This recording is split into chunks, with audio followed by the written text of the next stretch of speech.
Hello बच्चों, कैसे हैं आप।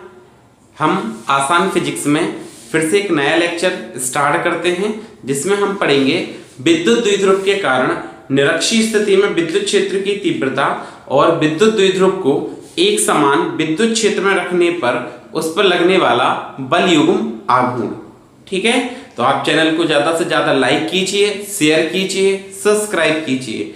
हम स्टार्ट करते हैं अगला लेक्चर जिसमें हम क्या पढ़ेंगे, विद्युत द्विध्रुव के कारण निरक्षीय स्थिति में विद्युत क्षेत्र की तीव्रता। ठीक है, आप ये हेडिंग लिखेंगे, क्या विद्युत द्विध्रुव के कारण कौन सी स्थिति है, निरक्षीय स्थिति में विद्युत क्षेत्र की तीव्रता। निरक्षीय स्थिति में विद्युत क्षेत्र की तीव्रता। ठीक है, तो निरक्षीय स्थिति का सबसे पहले आपको डायग्राम बनाना है, चित्र बनाना है। तो हमने यहाँ पे क्या कहा, माना।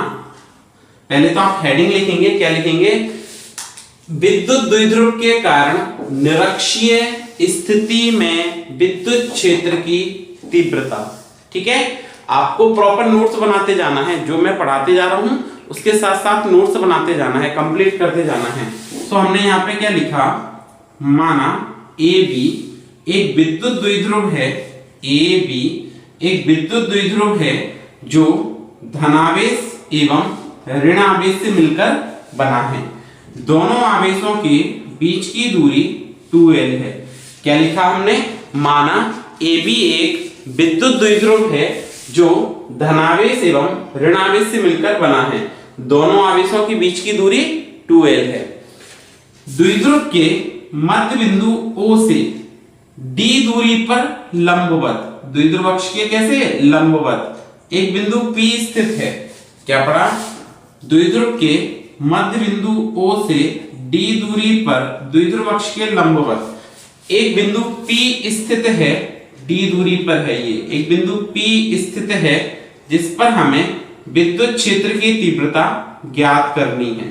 इस पर हमको क्या करना है, विद्युत क्षेत्र की तीव्रता ज्ञात करनी है। अब ये 2L थी तो मध्य बिंदु से आप तोड़ देंगे तो ये दूरी कितनी हो गई, L, और ये बची हुई दूरी भी कितनी हो गई, L। ठीक है, अब हम इन दोनों पॉइंट को ज्वाइन कर देंगे। यहां पे इन दोनों बिंदुओं को आपस में क्या करेंगे, मिला देंगे। इसको हमने इससे ज्वाइन कर दिया और इसको इससे ज्वाइन कर दिया। ठीक है, अगर ये लंब समद्विभाजक है, मध्य बिंदु है ना, तो ये क्या हो जाएगा, लंब समद्विभाजक हो जाएगा। ये आपका एक इस द्विध्रुव के कारण आपको निरक्षीय स्थिति में, अब इसको निरक्षीय स्थिति क्यों कहा, क्योंकि ये द्विध्रुव अक्ष के कैसे है, लंबवत है। द्विध्रुव अक्ष के कैसे है, लंबवत है। इस कारण से कौन सी स्थिति कहते हैं, निरक्षीय स्थिति कहते हैं। तो आपको ये चित्र बनाने के बाद क्या लिखना है, माना ए बी एक विद्युत द्विध्रुव है जो धनावेश और ऋणावेश से मिलकर बना है। दोनों आवेशों के बीच की दूरी 2L है। द्विध्रुव के मध्य बिंदु O से D दूरी पर लंबवत, द्विध्रुव अक्ष के लंबवत एक बिंदु P स्थित है जिस पर विद्युत द्विध्रुव के कारण विद्युत क्षेत्र की तीव्रता ज्ञात करनी है। तब हमने पढ़ा कि विद्युत क्षेत्र की तीव्रता एक सदिश राशि है। कैसी राशि है, सदिश राशि है। और धनावेश के कारण इसकी दिशा कैसे होगी, आवेश से दूर की ओर, ये E1 हो गई, आवेश से दूर की ओर। एवं विद्युत क्षेत्र की तीव्रता सदिश राशि है, ऋणावेश के कारण इसकी दिशा, ऋणावेश के कारण दिशा कैसे होगी, आवेश से पास की ओर होगी। ऋणावेश के कारण दिशा कैसे होगी, आवेश से पास की ओर होगी। अब आपको ये E1 का और E2 का मान ज्ञात करना है। इसमें किसका मान ज्ञात करना है, E1 का और E2 का। इस E1 और E2 का मान ज्ञात करना है आपको। तो E1 E2 का मान ज्ञात करने के लिए हमने यहाँ पे क्या लिखा, सबसे पहले E1 का मान ज्ञात करने के लिए प्लस Q आवेश के कारण बिंदु P पर तीव्रता, तो आपको ये दूरी ज्ञात करनी पड़ेगी। क्या, ये दूरी ज्ञात करनी पड़ेगी। तो हम क्या लिखेंगे यहाँ पे, प्लस Q आवेश के कारण, प्लस Q आवेश के कारण बिंदु P पर, आवेश के कारण बिंदु P पर, बिंदु P पर विद्युत क्षेत्र की तीव्रता, बिंदु P पर विद्युत क्षेत्र की तीव्रता, विद्युत क्षेत्र की तीव्रता। ये प्लस Q आवेश के कारण हमको क्या करना है, बिंदु P पर विद्युत क्षेत्र की तीव्रता बतानी है। अब आपको अगर तीव्रता बतानी है तो आपको ये दूरी ज्ञात करनी पड़ेगी। ये दूरी ज्ञात करने के लिए सबसे पहले हमने क्या लिखा, समकोण त्रिभुज, क्या लिखा, समकोण त्रिभुज कौन सा लिया, AOP में, AOP में ये आपने एक समकोण त्रिभुज लिया। इसमें आप क्या करेंगे, पाइथागोरस प्रमेय का उपयोग करेंगे, पाइथागोरस प्रमेय से, गोरस प्रमेय से। इसमें अगर आप पाइथागोरस प्रमेय का उपयोग करेंगे, किसका उपयोग करेंगे, पाइथागोरस प्रमेय का, किसका उपयोग करेंगे, पाइथागोरस प्रमेय का, तो क्या होता है, कर्ण का वर्ग मतलब AP स्क्वायर बराबर क्या लिखेंगे आप, लंब का वर्ग मतलब D स्क्वायर प्लस आधार का वर्ग L स्क्वायर। तो AP का मान आपका क्या आ गया, रूट में D square plus L square, या आप क्या लिखेंगे, AP equal to D square plus L square की घात 1/2। ये क्या आ गया, AP का मान आ गया। ठीक है, इसको ध्यान रखना। तो प्लस क्यू आवेश के कारण बिंदु P पर विद्युत क्षेत्र की तीव्रता देख रहे थे हम, तो वो क्या होगी, E1 है, so E1 is equal to KQ upon R square. General formula हमने क्या पढ़ा था इसका, KQ अपॉन R स्क्वायर। तो KQ अपॉन R स्क्वायर पढ़ा था, तो ये KQ R कितना है, R कितना है, ये रूट में D स्क्वायर प्लस, रूट में D square plus L square का होल स्क्वायर। ओके, रूट में D square plus L square का क्या, होल स्क्वायर। तो आप यहां पे क्या लिखेंगे, KQ डिवाइडेड बाय, स्क्वायर करेंगे इसका तो ये रूट हट जाएगा, इसका स्क्वायर करेंगे तो अंडर रूट हट जाएगा। ये पहला समीकरण आ गया। ये प्लस क्यू आवेश के कारण कहां तीव्रता आ गई, बिंदु P पर। अब इसकी दिशा देखें तो क्या लिखेंगे हम, इसकी दिशा AP वेक्टर के अनुदिश, किसके अनुदिश है, AP वेक्टर के अनुदिश। ठीक है, अच्छा अब हम यहां पे लिखेंगे क्या, माइनस क्यू आवेश के कारण, क्या लिखेंगे, माइनस क्यू आवेश के कारण, आवेश के कारण बिंदु P पर, कारण बिंदु P पर विद्युत क्षेत्र की तीव्रता, बिंदु P पर विद्युत क्षेत्र की तीव्रता, विद्युत क्षेत्र की तीव्रता। ठीक है, तो सेम तरीके से कैलकुलेट करेंगे, तो आप चाहो तो यहां पे ऐसे भी लिख सकते हो, इसी प्रकार, इसी प्रकार, इसी प्रकार हम किसके कारण, माइनस क्यू आवेश के कारण बिंदु P पर विद्युत क्षेत्र की तीव्रता ज्ञात करते हैं। तो आप ये क्या लिखेंगे, E2 equal to KQ upon R square. R square का मतलब ये भी रूट में D square plus L square का होल स्क्वायर है, तो यह जाएगा आपका क्या, D square plus L square. ये बन गया आपका क्या, समीकरण नंबर 2। अगर हम कहें कि इसकी दिशा बताओ, तो P से B की तरफ है, इस तीव्रता की दिशा कैसे है, P से B की तरफ है, तो हम क्या लिखेंगे यहाँ पे, PV वेक्टर के अनुदिश, PV वेक्टर के अनुदिश, ये इसकी दिशा आ गई। अब इस बिंदु P पर आपको क्या करना है, परिणामी विद्युत क्षेत्र की तीव्रता ज्ञात करनी है। तो हमने क्या लिखा, बिंदु P पर परिणामी विद्युत क्षेत्र की तीव्रता, बिंदु P पर परिणामी विद्युत क्षेत्र की तीव्रता, परिणामी विद्युत क्षेत्र की तीव्रता, विद्युत क्षेत्र की तीव्रता। बिंदु P पर अगर आप परिणामी तीव्रता को ज्ञात करते हैं तो दो तरीके हैं, आप या तो इसका घटक वियोजन कर दें, E1 का और E2 का, E1 का और E2 का। दूसरा तरीका यह है कि आप यहां पे क्या करें, परिणामी ज्ञात कर लें, इन दोनों के बीच में ऐसे परिणामी ज्ञात कर लें, E वेक्टर। दोनों ही तरीके से आप सॉल्व कर सकते हो। ठीक है, दो तरीके हैं आपके सॉल्व करने के, ध्यान देना। ये E1 हो गया, ये E2 हो गया, या तो आप इसका इधर परिणामी ज्ञात कर लो। ठीक है, एक तरीका तो ये है। दूसरा तरीका क्या है, E1 और E2 को हम दो घटकों में वियोजित कर दें। तो आपको ये नोट कर लेना है, ये नोट कर लिया, ये इसको हम मिटा देंगे, ये आपने नोट कर लिया। देखिए आगे इस पर हम क्या करते हैं, यहाँ पे बिंदु P पर परिणामी विद्युत क्षेत्र की तीव्रता। ठीक है, सो अगर परिणामी तीव्रता ज्ञात करेंगे तो परिणामी तीव्रता की दिशा कुछ इस प्रकार से होगी, E, ये परिणामी तीव्रता। अब ये एक त्रिभुज बन रहा था समकोण, तो ये थीटा है और ये भी थीटा बनेगा क्योंकि लंब समद्विभाजक है।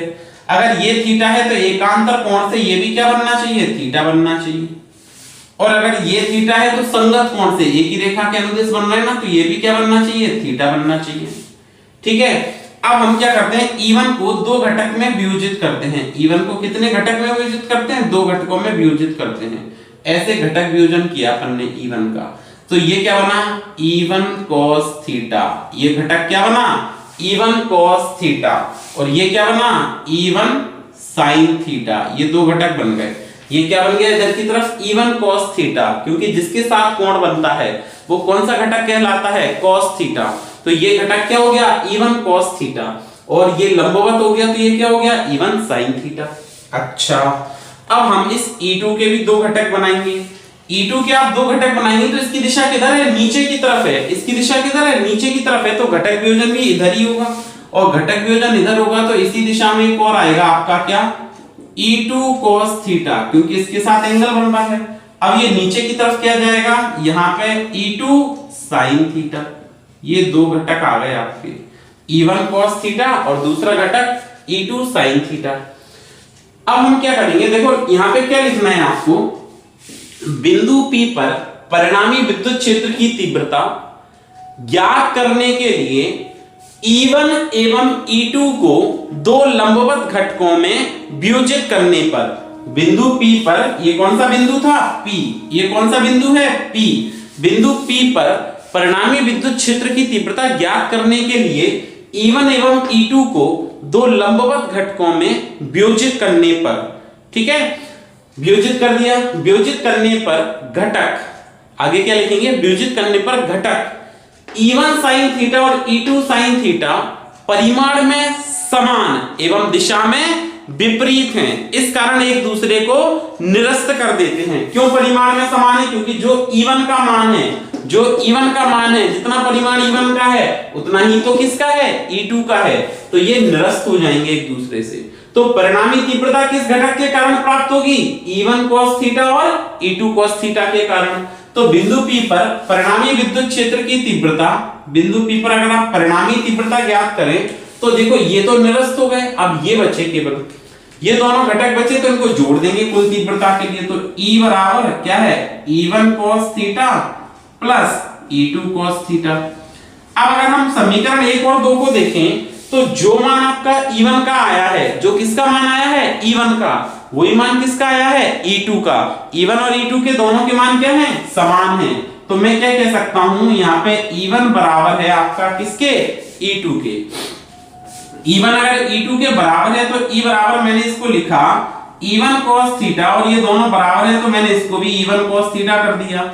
अब आपने दोनों को जब E1 कर दिया तो जुड़ जाएंगे ये, और जुड़ के क्या बना, 2E1 cos theta, 2E1 cos theta. ये समीकरण नंबर 2, समीकरण नंबर 2। अब इसकी दिशा देखो किसके समांतर है, A से B के समांतर है, A B के अनुदिश है, A से B के अनुदिश है। देखो ये इधर ही तो है परिणामी तीव्रता की दिशा, परिणामी तीव्रता की दिशा A B के अनुदिश। तो आप ऐसे लिख सकते हो यहाँ पे AB वेक्टर के अनुदिश, इसकी दिशा कैसे है, AB वेक्टर के अनुदिश, ठीक है, ये समझ आया। तो हमारे पास E1 आ गया, E2 आ गया, E1 का मान पता चल गया, cos थीटा का मान ज्ञात करना है, cos थीटा का मान ज्ञात करना है तो हमने फिर से एक समकोण त्रिभुज लिया, क्या लिया, समकोण त्रिभुज। इसके आगे लिखेंगे समकोण त्रिभुज AOP में, किसमें, AOP में आपको cos थीटा का मान ज्ञात करना है। तो cos थीटा बराबर क्या होता है, आधार बटे कर्ण। cos थीटा का फॉर्मूला क्या होता है, आधार बटे कर्ण। अब आप ध्यान दें आधार क्या है इसमें, तो थीटा की सामने वाली भुजा क्या कहलाती है, लंब कहलाती है। तो आधार क्या रहा, L अपॉन कर्ण ये हो गया, और ये कर्ण कितना आया था हमारा, रूट में d² प्लस L²। आप चाहो तो रूट की जगह हमने क्या बताया था, आप लिख सकते हो d² प्लस L² की पावर 1/2। क्या लिख सकते हो, d² प्लस L² की पावर 1/2। इतना ज्ञात हो गया। अब हम ये कह दिया हमने समीकरण नंबर 4। ये कौन सा समीकरण हो गया, समीकरण नंबर 4। ये समझ आ गया। अब इसमें हमको क्या करना है, समीकरण 3 में एक तो E1 का मान रखना है, और किसका रखना है, cos थीटा का रखना है, और आपकी परिणामी तीव्रता ज्ञात हो जाएगी। तो हमने क्या लिखा, समीकरण 3 में E1 एवं cos थीटा का मान रखने पर क्या लिखेंगे? समीकरण 3 में E1 एवं cos थीटा का मान रखने पर एवं cos थीटा का मान रखने पर E1 और cos थीटा का मान रखते हैं, E1 और cos थीटा का मान रखते हैं आप किस में? समीकरण नंबर 3 में। तो ये क्या बनेगा? E बराबर 2, E1 का मान क्या है आपके पास में? E1 का KQ upon D square plus L square into cos theta का मान क्या है? L upon D square plus L square की पावर 1/2। ये समझ आ गया?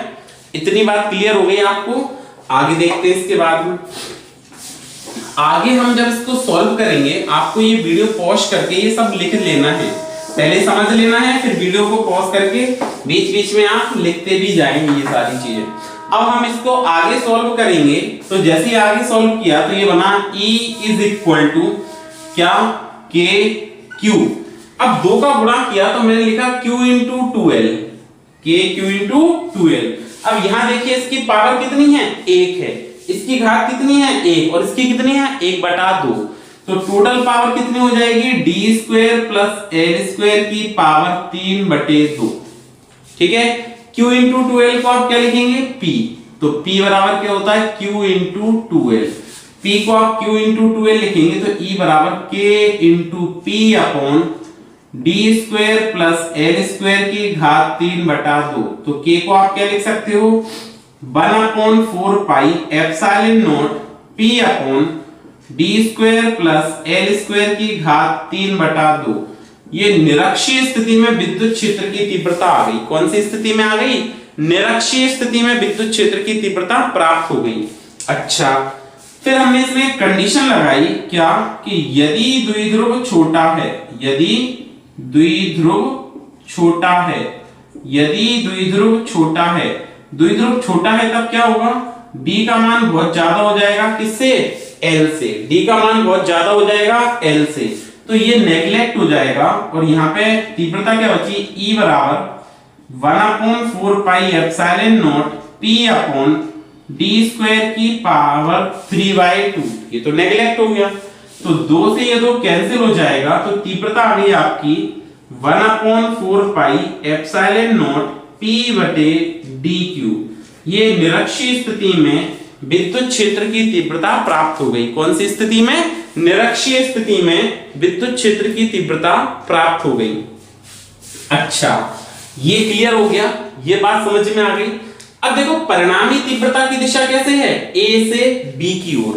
देखो A से B की ओर, इधर ही तो जा रही है परिणामी तीव्रता, A से B की ओर। और द्विध्रुव आघूर्ण की दिशा कैसे होती है? ऋणावेश से धनावेश की ओर। कैसे होती है? ऋणावेश से धनावेश की ओर, मतलब विपरीत। तो इसका मतलब है यहाँ पे आप एक पॉइंट लिखेंगे नोट में कि E वेक्टर एवं P वेक्टर परस्पर कैसे हैं? प्रति समांतर हैं। कैसे हैं? प्रति समांतर हैं। तो इनके मध्य कोण कितना बनेगा? इनके मध्य कोण बनेगा 180 डिग्री। इनके मध्य कोण कितना बनेगा? 180 डिग्री। तो ये आपकी कौन सी स्थिति हो गई? निरक्षीय स्थिति में विद्युत क्षेत्र की तीव्रता। कौन सी स्थिति हो गई? निरक्षीय स्थिति में विद्युत क्षेत्र की तीव्रता। अब ध्यान दीजिए, इसमें 2 हम क्वेश्चंस करते हैं, एक छोटा सा क्वेश्चन करते हैं। उससे पहले एक कंडीशन और समझिए कि कल आपने अक्षीय स्थिति पढ़ी थी। कौन सी स्थिति पढ़ी थी? अक्षीय स्थिति पढ़ी थी। तो अक्षीय स्थिति में ये भी आपको पॉइंट नोट करके लिखना है, जो अक्षीय स्थिति में विद्युत क्षेत्र की तीव्रता प्राप्त हुई थी अक्षीय स्थिति में, वो क्या हुई थी? 1/4 पाई एप्सिलॉन नॉट 2p/dq, ये हुई थी अक्षीय स्थिति में। और निरक्षीय स्थिति में क्या हुई थी? निरक्षीय स्थिति में तीव्रता हुई थी 1/4 पाई एप्सिलॉन नॉट p/dq। ये 2 तीव्रताएं प्राप्त हुई थी। अच्छा, ये 2 तीव्रताएं आपको प्राप्त हुई थी, तो मैं क्या करता हूं कि इस निरक्षीय स्थिति में ध्यान देना जरा, जो तीव्रता आई है उसमें मैंने 2 से तो गुणा कर दिया, और 2 से भाग कर दिया, तो ये संतुलित रहेगा। ये क्या बन गया आपका अक्षीय। तो आप क्या कह सकते हैं कि जो निरक्षीय स्थिति में विद्युत क्षेत्र की तीव्रता प्राप्त होती है वो 1/2 गुणा अक्षीय। इसका मतलब है कि निरक्षीय स्थिति में विद्युत क्षेत्र की तीव्रता अक्षीय स्थिति से आधी होती है। क्या बताया? निरक्षीय स्थिति में विद्युत क्षेत्र की तीव्रता अक्षीय स्थिति से कितनी होती है? आधी होती है। बात समझ में आ गई? ठीक है। अब हम देखिए इस पर एक क्वेश्चन पढ़ते हैं, एक क्वेश्चन करते हैं। क्या है? ध्यान दीजिए, क्वेश्चन लिखते जाएं आप साथ में, मैं बोल देता हूं। 2 आवेश ±5 माइक्रोकूलम। फिर से सुने, 2 आवेश ±5 माइक्रोकूलम एक दूसरे से 1 सेंटीमीटर की दूरी पर स्थित हैं। 2 आवेश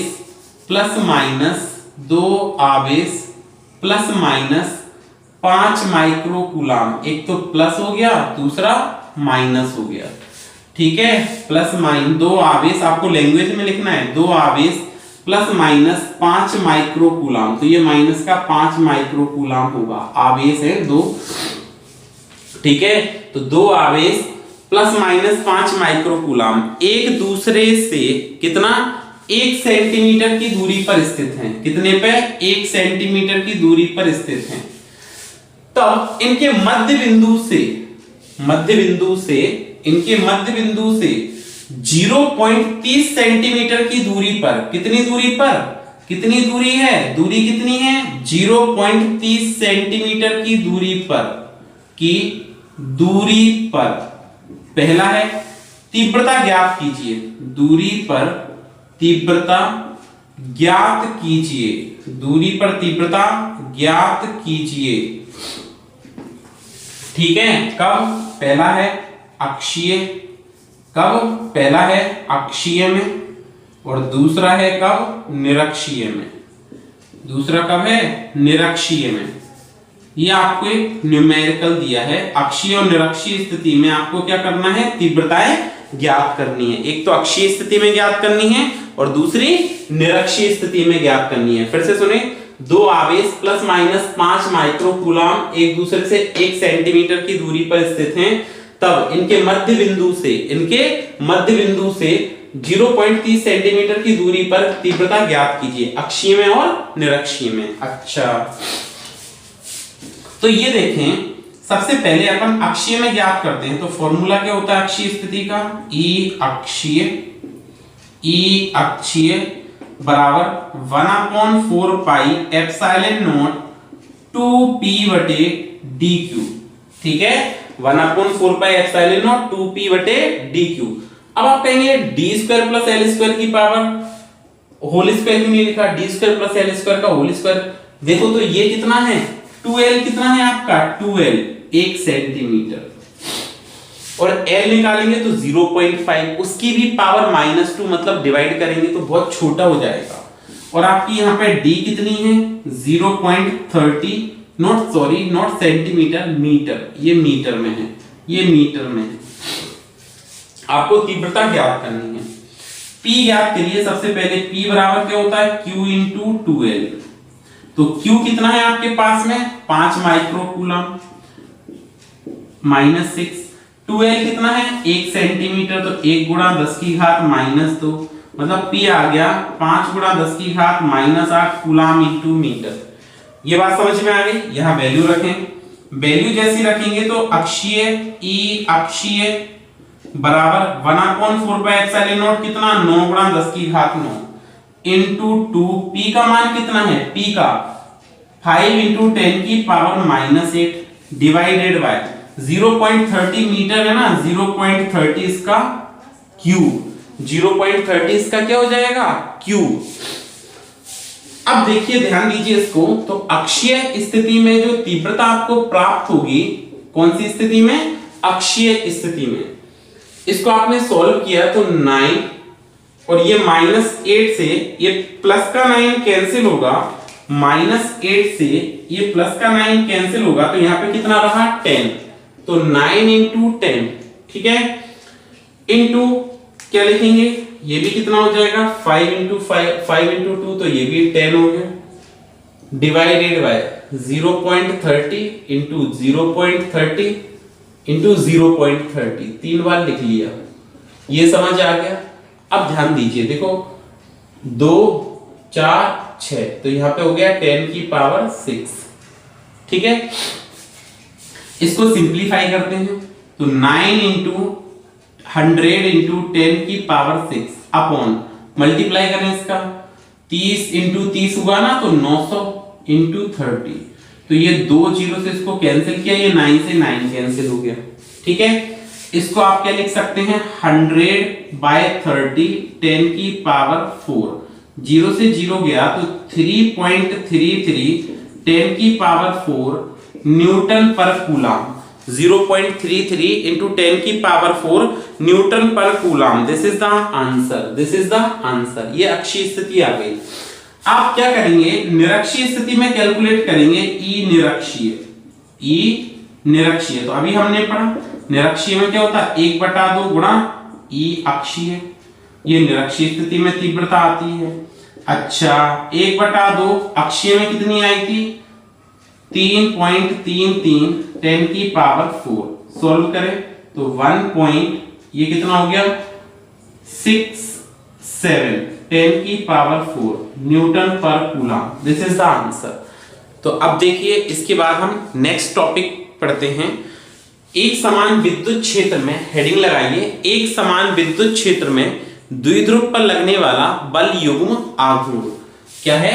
एक समान विद्युत क्षेत्र में, एक समान विद्युत क्षेत्र में, एक समान विद्युत क्षेत्र में द्विध्रुव पर लगने वाला बल युग्म आघूर्ण, द्विध्रुव पर लगने वाला बल युग्म आघूर्ण, लगने वाला बल युग्म आघूर्ण, बल युग्म आघूर्ण, एक समान विद्युत क्षेत्र में विद्युत द्विध्रुव पर लगने वाला बल युग्म आघूर्ण। तो देखिए एक समान विद्युत क्षेत्र क्या होता है, पहले तो ये बात करते हैं। एक समान विद्युत क्षेत्र की बात करें तो ये क्या होगा, वह विद्युत क्षेत्र जिसमें विद्युत बल रेखाएं परस्पर समांतर, वह विद्युत क्षेत्र जिसमें विद्युत बल रेखाएं परस्पर समांतर एवं समदूरस्थ होती हैं। कैसे होंगी, परस्पर समांतर एवं समदूरस्थ होती हैं, उसको अपन क्या कहते हैं, एक समान विद्युत क्षेत्र कहते हैं। उस क्षेत्र को क्या कहते हैं, एक समान विद्युत क्षेत्र। तो ये एक समान विद्युत क्षेत्र हो गया ई, इसमें हमने एक द्विध्रुव रखा, तो हम क्या लिखेंगे, माना ए बी एक विद्युत द्विध्रुव है, ए बी क्या है, एक विद्युत द्विध्रुव है जो एक समान विद्युत क्षेत्र कैपिटल ई में स्थित है। माना ए बी एक विद्युत द्विध्रुव है, ए बी क्या है, एक विद्युत द्विध्रुव है जो एक समान विद्युत क्षेत्र कैपिटल ई में स्थित है। ये एक समान विद्युत क्षेत्र हो गया ई। इतनी बात समझ में आई, क्या बताया, ए बी एक विद्युत द्विध्रुव है जो एक समान विद्युत क्षेत्र कैपिटल ई में स्थित है। ये हो गया पॉइंट ए और ये हो गया पॉइंट बी। एक समान विद्युत क्षेत्र कैपिटल ई में स्थित है एवं ये विद्युत द्विध्रुव ए बी ऋणावेश और धनावेश से मिलकर बना है। कैसे बना है, ऋणावेश और धनावेश से मिलकर बना है। फिर से ध्यान दें क्या बताया, माना ए बी एक विद्युत द्विध्रुव है जो ऋणावेश एवं धनावेश से मिलकर बना है। ये एक समान विद्युत क्षेत्र कैपिटल ई में थीटा कोण पर स्थित है और दोनों आवेशों के बीच की दूरी कितनी है, 2l है। दोनों आवेशों के बीच की दूरी 2l है। तब विद्युत क्षेत्र में स्थित द्विध्रुव के धनावेश पर, विद्युत क्षेत्र में स्थित द्विध्रुव के धनावेश पर लगने वाला बल विद्युत क्षेत्र की दिशा में कार्य करता है। इस पर जो बल लगेगा वो किधर लगेगा, विद्युत क्षेत्र की दिशा में। और कितना लगता है, हमने पढ़ा था QE, पुराना लेक्चर देखिए आप, उसमें पढ़ा था हमने विद्युत क्षेत्र वाला। और ऋणावेश पर जो बल लगता है वो विद्युत क्षेत्र की विपरीत दिशा में लगता है और ये भी कितना होता है, F बराबर QE। अब ये दोनों बल कैसे हैं, परिमाण में तो समान हैं लेकिन दिशा में कैसे हैं, विपरीत है। परिमाण में समान हैं और दिशा में कैसे हैं, विपरीत हैं। तो मैं द्विध्रुव पर कहूं कि F नेट कितना होगा, परिणामी बल कितना होगा, तो आप क्या लिखेंगे QE माइनस QE बराबर 0। तो द्विध्रुव पर कोई परिणामी बल कार्य नहीं करता है, बल कार्य नहीं करता। मैं बलागुण की बात नहीं कर रहा हूं, मैं कह रहा हूं बल कार्य नहीं करता है। ठीक है, फिर से सुने, माना AB एक विद्युत द्विध्रुव है जो ऋणावेश और धनावेश से मिलकर बना है, दोनों आवेशों के बीच की दूरी 2L है। अब इस द्विध्रुव विद्युत क्षेत्र में स्थित द्विध्रुव के बिंदु B पर स्थित धनावेश पर बल विद्युत क्षेत्र की दिशा में और ऋणावेश पर बल विद्युत क्षेत्र के विपरीत दिशा में कार्य करता है। ये दोनों बल परिमाण में समान एवं दिशा में विपरीत हैं, इस कारण एक बल आघूर्ण का निर्माण करते हैं। तो हम फॉर्मूला लिखें, बल आघूर्ण बराबर क्या होता है, एक बल, हमने फॉर्मूला पढ़ा था, एक बल गुणा दोनों बलों के बीच की लंबवत दूरी, दोनों बलों के मध्य लंबवत दूरी, लंबवत दूरी। ठीक है, तो बल आघूर्ण को आप टॉ से लिखते हैं, एक बल F हो गया और लंबवत दूरी चाहिए। अब आपको कौन सी दूरी चाहिए, लंबवत दूरी ज्ञात करनी है। तो लंबवत दूरी ज्ञात करने के लिए हमने इसको क्या किया, आगे बढ़ाया और इसको इधर से बढ़ा दिया ऐसे। ये लंब हो गया 90 डिग्री बन गया, ये कितना बन गया 90 डिग्री। इसको नीचे की तरफ बढ़ाया और इसको कैसे आगे की तरफ ऐसे मिला दिया। जब आप इसको आगे की तरफ ऐसे मिला देंगे तो ये अभिलंब बन जाएगा, इसको कह दिया बिंदु C। अब ये कोण थीटा है, तो देखो एकांतर कोण से ये भी क्या बनना चाहिए, ये भी कोण क्या बनना चाहिए, थीटा। ये अगर कोण थीटा है तो एकांतर कोण से ये वाला कोण क्या बनना चाहिए, थीटा बनना चाहिए। क्या बनेगा, थीटा। ये बिंदु B हो गया, ये कोण क्या बनेगा, थीटा। अब थीटा के सामने वाली भुजा क्या कहलाती है, लंब। तो लंब क्या हो गया, AC। तो टॉ बराबर, फिर से समझे, ये कोण थीटा, तो एकांतर कोण से ये क्या बनेगा, थीटा बनेगा। थीटा बन गया। अच्छा, तो बल F इंटू AC। अब बल है कितना, QE इंटू AC। समीकरण नंबर 1 साइड में लिख लेना, बिकॉज F बराबर आपके पास क्या आया है, QE। अब अगर आप इसमें AC का मान ज्ञात कर लें, किसका मान ज्ञात कर लें, AC का मान ज्ञात कर लें, तो आपको बलागुण प्राप्त हो जाएगा। किसका मान ज्ञात करना है, AC का मान ज्ञात करना है, तो आपको क्या हो जाएगा, बलागुण प्राप्त हो जाएगा। अच्छा, AC का मान ज्ञात करने के लिए हमने लिखा समकोण त्रिभुज कौन सा, ACB में, समकोण त्रिभुज ACB में। अब देखो ये वाली दूरी आपको पता है, ये वाली दूरी आपके पास कितनी है, 2L है। ये दूरी द्विध्रुव की जो दूरी है वो कितनी है, 2L है। ये दूरी आपकी द्विध्रुव की जो दूरी है वो कितनी है आपके पास में, 2L है। ठीक है, तो ये वाली दूरी आपको पता है 2L है। अगर वो दूरी 2L है, ये दूरी, और थीटा के सामने वाली भुजा क्या कहलाती है, लंब, जो आपको ज्ञात करना है। कौन सा ज्ञात करना है, लंब ज्ञात करना है, AC। ये दूरी 2L है, ये कर्ण कहलाएगी। तो लंब और कर्ण में कौन सा संबंध होता है, साइन थीटा। तो हमने लिखा साइन थीटा बराबर लंब बटे कर्ण, साइन थीटा बराबर लंब बटे कर्ण। तो लंब देखिए कितना है, AC। लंब कितना है, AC डिवाइडेड बाय कर्ण कितना है आपके पास में, AB, मतलब 2L। आप इसके अंदर गुणा करें तो AC का मान क्या मिल गया, 2L sin थीटा।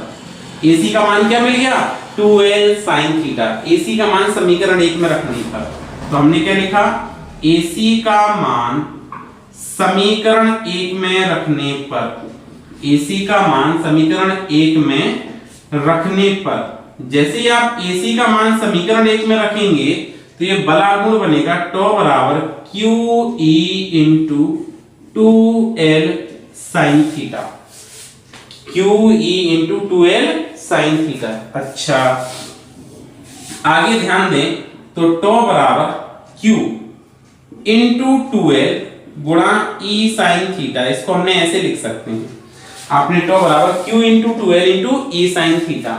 और ध्यान दीजिए Q इंटू 2L क्या होता है, P बराबर क्या होता है, Q इंटू 2L।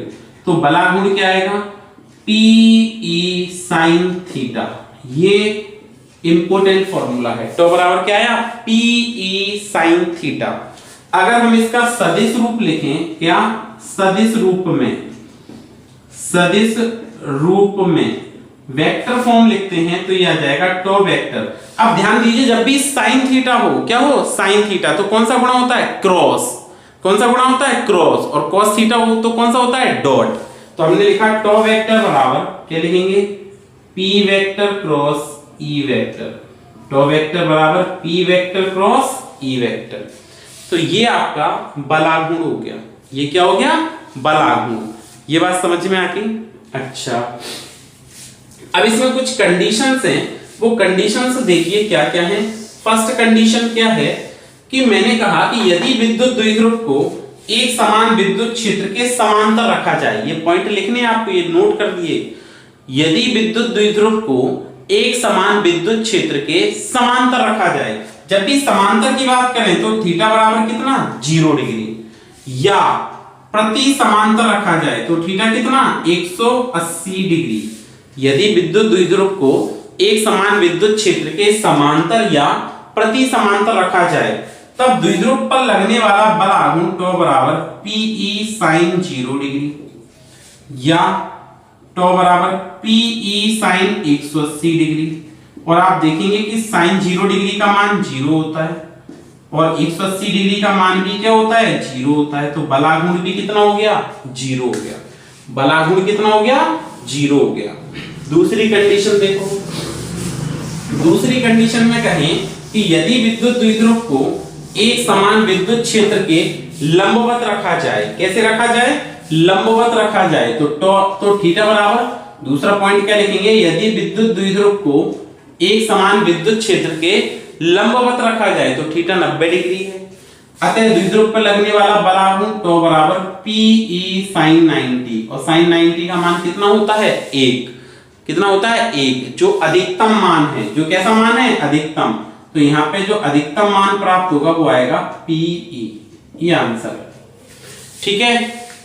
तो ये हमारा विद्युत द्विध्रुव पर लगने वाला बल युग्म आघूर्ण हो गया। अब इस पर एक क्वेश्चन देखते हैं, ध्यान दीजिए। विद्युत द्विध्रुव पर लगने वाले बल युग्म आघूर्ण, इस पर एक न्यूमेरिकल देखते हैं, हम एक क्वेश्चन देखते हैं। ध्यान दीजिए वो क्वेश्चन क्या है, ध्यान दीजिए वो क्वेश्चन क्या है। दो आवेश लिखिए, क्वेश्चन भी लिखिए साथ में। दो आवेश प्लस माइनस Q बराबर प्लस माइनस 1000 माइक्रो कूलाम। क्या लिखेंगे, दो आवेश Q बराबर प्लस माइनस 1000 माइक्रो कूलाम एक दूसरे से 2 मिलीमीटर की दूरी पर स्थित हैं। द्विध्रुव, ये एक विद्युत द्विध्रुव का निर्माण करते हैं क्योंकि एक प्लस है और एक माइनस है, एक दूसरे से 2 मिलीमीटर की दूरी पर स्थित हैं, जो एक विद्युत द्विध्रुव का निर्माण करते हैं। फिर से सुनिए, दो आवेश प्लस माइनस Q बराबर प्लस माइनस 1000 माइक्रो कूलाम एक दूसरे से 2 मिलीमीटर की दूरी पर स्थित हैं, जो एक विद्युत द्विध्रुव का निर्माण करते हैं। किसका निर्माण करते हैं, विद्युत द्विध्रुव का निर्माण करते हैं। इस द्विध्रुव को एक समान विद्युत क्षेत्र 4 × 10⁴ इस विद्युत द्विध्रुव को एक समान विद्युत क्षेत्र 4 × 10⁴ में 30 डिग्री के कोण पर रखा जाता है। में कितने पर रखा जाता है, 30 डिग्री के कोण पर रखा जाता है। तब द्विध्रुव पर लगने वाला बल आघूर्ण ज्ञात कीजिए। क्या करना है, द्विध्रुव पर लगने वाला बल आघूर्ण ज्ञात कीजिए। कैसे करेंगे, देखो हमने पढ़ा है बल आघूर्ण का, द्विध्रुव पर लगने वाला बल आघूर्ण चाहिए तो द्विध्रुव आघूर्ण ज्ञात करते हैं पहले। P बराबर Q × 2L। द्विध्रुव आघूर्ण क्या होगा, P बराबर Q × 2L। तो P बराबर Q कितना है, 1000 10⁻⁻⁶ प्लस माइनस 1000 माइक्रो को कूलाम में बदलेंगे। 2L कितना है, 2 मिलीमीटर, मिलीमीटर को मीटर में बदलने के लिए -3। तो ये सॉल्व हुआ आपका, सॉल्व करेंगे तो ये 3 0 से 1 2 3 से ये -3 गया। तो P की वैल्यू क्या आ गई, 2 × 10⁻⁻6 कूलाम × मीटर। बट आपको तो बल आघूर्ण चाहिए था, ये तो द्विध्रुव आघूर्ण आया। बल आघूर्ण टॉ बराबर Pe sin थीटा, टॉ बराबर Pe sin थीटा। P का मान कितना, 2 × 10⁻⁻6, E का मान कितना, 4 × 10⁴ sin थीटा। थीटा कितना, 30 डिग्री। थीटा कितना, 30 डिग्री। आप इसको सोल्व करें तो टॉ बराबर 2 गुणा 10 की घात -6 से 10 की घात -4 को +4 को कैंसिल करेंगे तो ये -2 घात बच जाएगी। तो आपने क्या लिखा, 2 गुणा 10 की घात -2 4 गुणा 37 का मान 1/2, 37 का मान 1/2। ये 2 से ये 2 कैंसिल हो गया तो बलागुण आया आपके पास 4 × 10⁻⁻2 न्यूटन × मीटर। ये बात समझ में आ गई। तो जो बच्चे आरबीएससी के हैं उनका यहाँ पे फर्स्ट चैप्टर कंप्लीट होता है, पहला चैप्टर कंप्लीट हो जाता है। लेकिन सीबीएसई वाले बच्चों को अभी आगे कंटिन्यू करना है फर्स्ट चैप्टर में ही, ठीक है। आरबीएससी में फर्स्ट और सेकंड चैप्टर मिला के और सीबीएसई में फर्स्ट चैप्टर इक्वल है, ठीक है। तो पढ़ते रहिए, सुरक्षित रहिए और चैनल को आज ज्यादा से ज्यादा लाइक कीजिए, शेयर कीजिए, सब्सक्राइब कीजिए। धन्यवाद।